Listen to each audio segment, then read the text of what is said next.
এরকম দাঁড়ানো লাগছে? উনি কেন এরকম বাজে কাজগুলো করছে? আজকে আমাদের চোখে জল আছে শুধু উনার জন্য। কিসের জন্য উনি মানে এরকম বাজে কাজগুলো করছে? মেয়েদেরকে কেমন মানে এত বাজে ভাবে উনি আদায় করার মতো না। কিসের জন্য ওনার মানে আমরা কেন ওনার বিরুদ্ধে মিছিল দেবো? একজন হিটসের বিরুদ্ধে অনেক ভালো ভালো রেকর্ড থাকা দরকার। কেন ওই যে এই জায়গা মেয়েদেরকে বাজে ভাবে কাজ করছে, হ্যাং করছে, ট্যাং করছে, ওনার বিরুদ্ধে কোনো ভালো রেকর্ড কেন আমরা পাইলাম না? আজকে কেন হয়েছিল তার লাগবে? এই জবাব উনি দিতে পারবে? আজকে আমাদের চোখের জন্য চোখের জন্য ওনার দাম দিতে হবে। কিসের জন্য ওনাদের আমার চোখের জল মানে থাকতেছে আমাদের চোখ থেকে? আজকে প্রতিটা মেয়ে ওনার বিরুদ্ধে দাঁড়াইতে চাই, কিন্তু মনে ভয় যে আমরা এটার বিরুদ্ধে দাঁড়াবো, উনি আমাকে টেস্টে ফেল করে দেবে, পরীক্ষা ফেল করে দেবে, এই ভয়টা এই প্রত্যেকটা মেয়ে দাঁড়াতে থাকে, কিন্তু এই জন্য আমরা দাঁড়াইতে পারতেছে না। আমি ওকে বলছি যে বন্ধু আমি বলবো তোমরা আমার পিছনে থাও, তোমাকে কোনো ভয় নাই, যদি কিছু হয় সালে আছে বড় সালে আছে এরা দেখে নেবে। হেডসার বিরুদ্ধে তোমরা দাঁড়াও, আজকে না বের করতে পারলে তোমরা কোনোদিন দাঁড়া বের করতে পারবে না।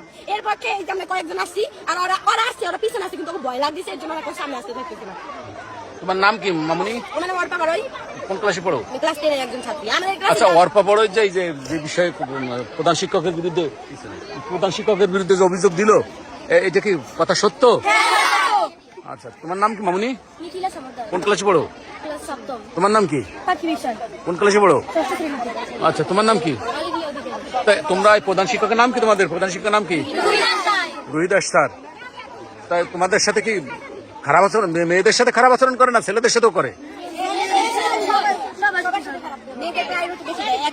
স্কুলে মানে ছাত্র এবং ছাত্রী সমান অধিকার। হ্যাঁ। তো উনি কেন মানে ছেলেদের বেঞ্চ ফাঁকা থাকতো, মেয়েদের বেঞ্চে দুজন ছড়াই দিয়ে ওই জায়গায় বসবে। আমাদের ক্লাসে যার এক রোল মানে আপনার তো স্যার আমি ওইভাবে বলতে পারতেছি না, ও পিঠে এমন ভাবে মানে বাজে ভাবে একবার টাচ করছে, ওটা বলার বাহিরে। তারপরে তোমার যে মানে বেঞ্চ ফাঁকা থাকলে ওই যে উনি বসবে না ছেলেদের বেঞ্চ, আর মেয়েদের যেখানে ফাঁকা নাই ওই জায়গায় যাইও বসবে। কবে মেয়ে তুমি সরো, আমি এই জায়গায় বসবে। তাই মেয়েদের ভিতরে বসে কেন ওনার মেয়েদের ভিতরে না বসে রাখবে কেন? আমরা নাতি নাতনি বসে, আমাদের নাতি নাতনির পাশে রাখবে তা না। উনি কি ওনার হাই লেভেলের মানে ওনার মতো করতে চাই আমাকে। আমরা ওনার বিরুদ্ধে করি ভালো না। আমাদের ক্লাসে যদি জিজ্ঞেস করা হয় সবচেয়ে খারাপ মেয়ে ওটা আমাদের যাবে, কারণ আমি ওনার বিরুদ্ধে, আমি ওনার মানে পক্ষে। এই যে স্কুলে যত যে স্টুডেন্ট দেখতেছে, এই যে বাহিরে ঘোরাফেরা করতেছে, ঠিক আছে, এই যে বাহিরে আছে ক্লাস বাদ দিয়ে, এই যে অভিভাবকরা দেখছি আছে, এরা কি প্রধান শিক্ষকের বিরুদ্ধে তার বিভিন্ন আচ্ছা আচ্ছা আচ্ছা হ্যাঁ আচ্ছা মামুন তোমরা দাঁড়াইছো কেন?